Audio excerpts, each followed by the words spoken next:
Olá, amigos. Iniciamos mais um programa Esclarecimentos Oportunos. Para nossa alegria, conosco mais uma vez Milton Felipelli. Aliás, como sempre, né? Tudo bem, Milton? Tudo bem, muito obrigado. Mais uma vez aqui ao seu lado. E prazerosamente, porque falando a gente aprende bastante também, né? E agradecer mais essa gentileza da audição e desejar a todos que os bons espíritos nos ajudem sempre. Você aprende bastante, eu também, porque você é estudioso Todos há nós. muito tempo e eu estou começando a estudar a mesma doutrina. Li um monte de coisa, mas só comecei a estudar mesmo o que devia estudar depois, né? Mas sabe, a gente, mesmo tendo estudado bastante, dá a impressão que estamos começando o estudo da doutrina, viu? Então, é que a gente não, embora Tem muita não ache, coisa né? para examinar, para aprender. Nós não entendemos uma fração ainda do que os espíritos superiores trouxeram nas obras de Kardec, né, Milton? Concordo plenamente. Mas nós somos novos ainda, né? Chegaremos lá. Nessa encarnação nem tanto, mas no futuro aí a gente Com certeza. segue, né? Com certeza. Meu amigo, vamos aqui atender mais um questionamento que diz o seguinte: estou lendo e estudando, isso já é importante, né? O Livro dos Médiuns, capítulo 29. Me chamou a atenção o que Kardec escreve sobre a influência dos espíritos perturbadores nas reuniões dos centros espíritas. Eles podem mesmo dificultar a vida dos grupos mediúnicos? Boa, interessante. Isso aqui, como ela disse, isso está no capítulo 29, Livro dos Médiuns, segundo ela relata aqui, é o item 340.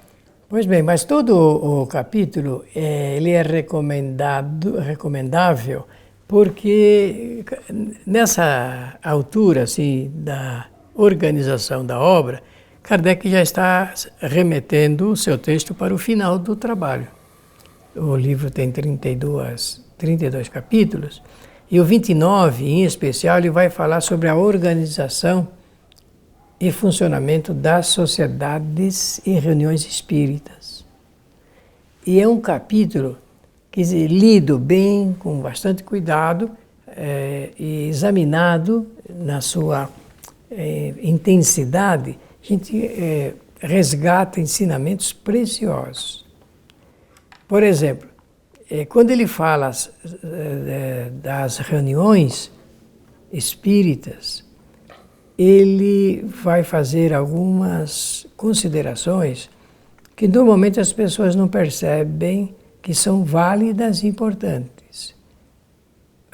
Uma reunião, já num ambiente comum, ela precisa de certos ingredientes para se desenvolver a contento. Agora, imaginemos numa reunião em que se ligam homens com os espíritos. Então, ele vai mostrar o que é necessário possuir para participar com vantagem de uma reunião mediúnica. O que é que faz realmente o fortalecimento de uma reunião mediúnica. Em decorrência disso, não só no Livro dos Médiuns, mas na Revista Espírita, porque eu sei que você é um grande estudioso da Revista Espírita, ele tem oportunidade de relatar inúmeros casos de ataque de espíritos aos grupos. Então, esse assunto é muito interessante, ele é verdadeiro, porque qual é a pergunta final que faz aí o nosso amigo, a nossa amiga, não sei? Eles podem dificultar a vida dos grupos mediúnicos? Da mesma forma como dificultam a vida de qualquer pessoa que não se prepara bem, não é forte, não é destemida e determinada. Realmente os espíritos podem complicar, porque a reunião mediúnica, ela é no fundo, é uma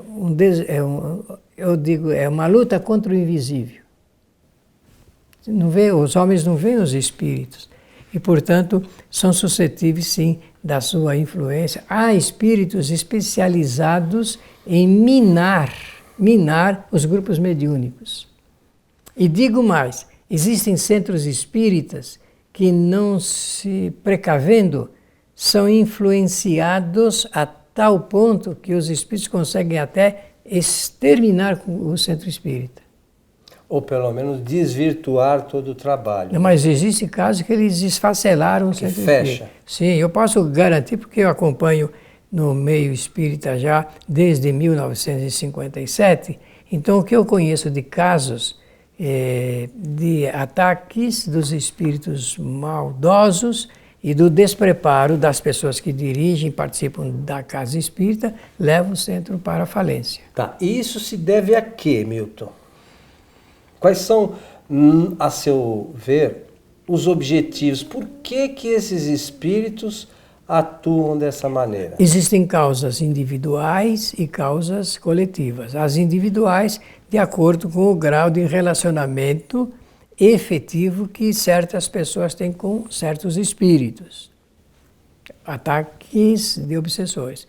E coletivos daqueles espíritos que não desejam. Eu não vou citar nenhuma agremiação religiosa, científica ou jurídica, porque eu considero falta de ética fazê-lo. Claro. Mas já falando assim, parece que eu estou dando elementos para pensar. Esses espíritos se reúnem, discutem e organizam ataques nos centros espíritas, principalmente nas reuniões mediúnicas, fazem um trabalho de aliciamento espiritual em volta da fragilidade de certos médiuns e ou dirigentes e acabam, por consequência, esfacelar o grupo. E aí todo um trabalho vai por água abaixo. Todo um trabalho vai por água abaixo e demora muito, porque mesmo que o grupo consiga se articular novamente, o estrago é muito grande. Por isso que é preciso muita vigilância e tem saído comunicações através de médiuns boas nesse particular, chamando a atenção para os perigos, né? Eu vou citar um caso, não vou citar assim o caso explicitamente, mas vão entender. Houve um período que os centros espíritas estavam sofrendo o assédio de um determinado grupo que vendia produtos e fazia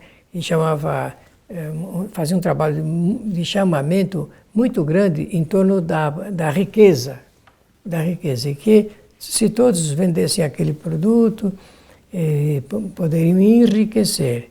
É um fascínio, a ambição, e muitos grupos espíritas entraram nessa onda e depois terminaram o seu trabalho. Outros, por causa da vaidade dos seus dirigentes, existem vários setores, né? Pessoas despreparadas que não atendem aquele cuidado em relação a sexo, ao assanhamento que se faz, que nós vivemos um período de muita penetração nesse campo. E os espíritos também por esse caminho. O Humberto de Campos, através do Chico Xavier, ele escreveu uma excelente mensagem de advertência a respeito disso, criando, porque ele era um jornalista romancista, então ele criou, idealizou uma reunião onde os espíritos fazem uma análise dos grupos espíritas e como é que eles iriam atacá-lo frontalmente. Ninguém está imune, ou nenhum grupo espírita, acredito eu, está imune ao que ocorra esse tipo de ação. Até porque, pelo que eu tenho estudado, qualquer coisa que se faça para auxiliar alguém, ou divulgação da doutrina, esses espíritos ficam incomodados. Ficam, claro. Né? E realmente eu acho que é algo que acontece com frequência nos mais variados grupos. Porém, a doutrina nos orienta sobre a necessidade do médium se preparar. Primeiro, eu acho que tem que conhecer a doutrina. Né? Uma pessoa trabalhar mediunicamente sem conhecer as bases doutrinárias é complicado. Não, ela entrar realmente numa estrada, num caminho altamente perigoso. Então, muitas vezes As pessoas não têm ideia como é que se dá a obsessão. Né? Vem para o trabalho espírita, o médium vem para o trabalho da casa espírita sem nenhum preparo durante o dia. Então a pessoa tem aquele dia conturbado, não sei o quê, e chega de tarde, vai para o centro espírita para, claro, de boa vontade, tudo, mas não basta. Precisa ter consciência que nós estamos sujeitos a esse tipo de interferência, e essas interferências podem acarretar uma série de coisas. Inclusive, se você não está devidamente preparado, você pode prejudicar alguém que vai à casa espírita. Olha, Kardec chama a atenção, esse capítulo 29 ele é importante por isso, porque mostra que a união de pensamentos, a elevação maior dos sentimentos de amor, de fraternidade, o aspecto moral ele é muito importante. O que mantém realmente o grupo coeso e forte e inatacável é exatamente esses aspectos destacados por Kardec nesse capítulo 29 do livro dos Médiuns, que nós recomendamos a todas as pessoas interessadas nesse estudo. O ideal é que leia inteiro, né? Mas, sobretudo, uma atenção especial nesse caso. Mas na nossa casa espírita, por exemplo, a gente conversa sempre com o pessoal. Ninguém é obrigado a estar bem todos os dias. Se não está bem, em vez de participar do trabalho, assiste a palestra, toma um passe e pronto. Não é demérito, ninguém vem à casa espírita e é perfeito. Eu não conheço ninguém que seja infalível. Você conhece? Não, isso não existe. Num planeta suscetível às provas e provações e expiações. Agora, eu percebo também que quando nós já falamos em outros programas, por exemplo, no trabalho de desobsessão. Então, às vezes, vem uma pessoa necessitada à casa e o nosso objetivo, né, das casas espíritas é auxiliar as pessoas que vêm em busca do auxílio. Existe dependendo do problema que tem ocorrido entre esse obsessor e obsediado, o fato de, às vezes, a gente interferir, tem uns que ficam nervosos, né, Milton? Eu fico, sim. Os bichos ficam nervosos, né? Realmente os espíritos, eles são suscetíveis, porque o que são os espíritos? Kardec fala, são as almas dos homens que viveram na Terra. Somos nós, né? Todas as categorias, inclusive bons e maus também. Então, é claro que eles, tendo essas paixões humanas, eles devem ficar irritados, nervosos, né? Nervosos não ficam porque não tem mais os nervos humanos, mas realmente ficam suscitados aí a agressão forte. E por vezes eles procuram dentro daquilo que é possível a eles e nesses casos, acaba não ocorrendo por conta do objetivo, né? Que o objetivo é de auxiliar e os dois, no final, acabam sendo auxiliados. Mas, num primeiro momento, esses espíritos, eles vêm com a vontade de...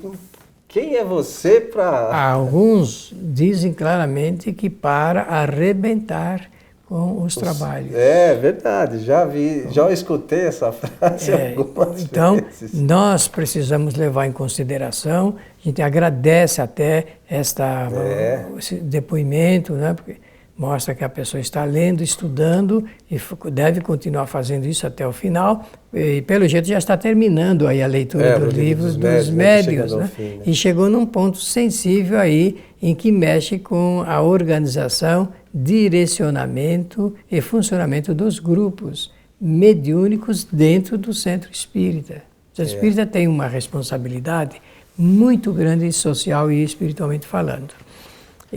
Nós temos no Brasil mais de 20 mil centros espíritas. Mais. Em casa eu tenho um número quase que aproximado dos centros devidamente regularizados. Agora, a maior parte lida com o contato com os espíritos. Teve um tempo que não era tanto assim, mas agora está sendo.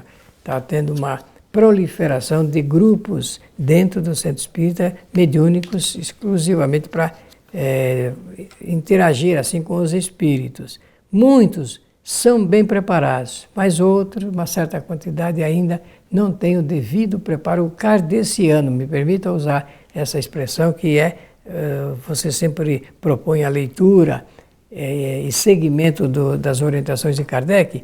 Os grupos todos deveriam seguir as orientações contidas nas obras de Kardec, porque aí não dá falha, a pessoa não comete nenhum engano, nem erro, nem nada, porque seguindo o que está prescrito aí no Livro dos Médiuns, o centro só ganha com o conhecimento e o fortalecimento da sua estrutura espiritual. Mas nas nossas reuniões, apesar de a gente procurar estudar um pouquinho, os membros da nossa casa também, a recomendação dos espíritos nas reuniões é contínua. Estudem, estudem, estudem. Porque é preciso para a gente saber, porque como você mencionou no início, a gente não está vendo. Não dá para. É difícil a gente lidar com aquilo que a gente não está vendo, né? A gente não sabe que tipo de atitude o espírito pode ter, né, Milton? Não sabemos, e quanto mais nós levarmos o assunto para a preparação do médium e das pessoas responsáveis, ficará muito melhor trabalharmos bem qualificados. Por exemplo, eu tenho certeza que ninguém que tenha uma causa jurídica leva essa causa jurídica para ser solucionada, ou encaminhada, ou orientada para um médico. Ele não é especializado naquilo. A mesma coisa, ninguém vai comprar sapatos na farmácia. Então nós temos que entender que o médium que mexe, que lida com os assuntos espirituais, principalmente se ele se titular como médium espírita, ele precisa do conhecimento da doutrina. Ele não vai trabalhar bem se ele não souber, por exemplo, que ele é gerente da sua faculdade. É ele que dirige a faculdade, não são os espíritos. Os espíritos usam dos recursos da ligação de pensamentos para fazer do médium um intermediário da sua vontade, digamos assim. Mas o médium pode dizer não, pode aceitar em parte, pode aceitar totalmente, e quanto mais ele conhecer, mais ele vai administrar com essa segurança a faculdade que ele possui e possui para atender a serviço do bem. A mediunidade é uma faculdade do espírito encarnado. Encarnado. Sempre dizer assim, a mediunidade é uma faculdade do espírito encarnado. Não existem espíritos médiuns de outros espíritos. Não existe isso daí, porque a linguagem que os espíritos usam é a linguagem do pensamento. Com o pensamento, aqui também só que existe o fator corpo físico e essa ferramenta também interfere no contexto, não gosto muito dessa palavra, mas no contexto geral do desenvolvimento do seu trabalho. Então, fica a sugestão, né, para os nossos amigos. Eu quero aproveitar, Milton, e lembrar que nós produzimos há 2 anos, acho eu, se não me falha a memória, um material, a série Espiritismo Agora, Mediunidade. Perfeitamente. Né, que nós gravamos com você, são 33 videoaulas da 519 minutos de conteúdo para aqueles que querem ter uma ideia um pouquinho mais profunda das coisas relacionadas à mediunidade. Existe o estojinho com 4... O estojinho com 4, são 4 DVDs. Né, para aqueles que querem entender um pouquinho melhor essas questões relacionadas com a mediunidade. Na parte teórica e na parte prática. Vale a pena realmente. E as casas espíritas que tiverem dificuldade, que quiserem conversar conosco, envie e-mails no nosso site também, Kardec TV. Nós temos lá uma série de programas relacionados à mediunidade, obsessão, no próprio grupo de programas Espiritismo Agora, nós temos uma página também no YouTube, que é Allan Kardec TV. Tem lá a playlist, são mais de 100 programas, 115, 120 programas já, para aqueles que querem entender um pouquinho melhor essas questões. E lá tem uma série de programas também relacionados a este tema, né? É verdade, é verdade. Meu amigo, estamos chegando ao final de mais um programa Esclarecimentos Oportunos. O tempo voa, não é assim que se costuma dizer? É. Então, muito obrigado pela generosa atenção de todos, ouvintes e espectadores, e saudar a todos, desejando-lhes que os bons espíritos nos ajudem sempre. Lembrando aqui a sugestão da leitura do capítulo 29 do Livro dos Médiuns. Esse item em particular é o item 340. Com certeza vai ajudar aqueles interessados em entender um pouquinho melhor as questões relacionadas à doutrina espírita, que estão, essas questões estão todas inseridas nas obras de Allan Kardec. Estou falando certo? Perfeitamente. A todos o nosso abraço e até o nosso próximo encontro.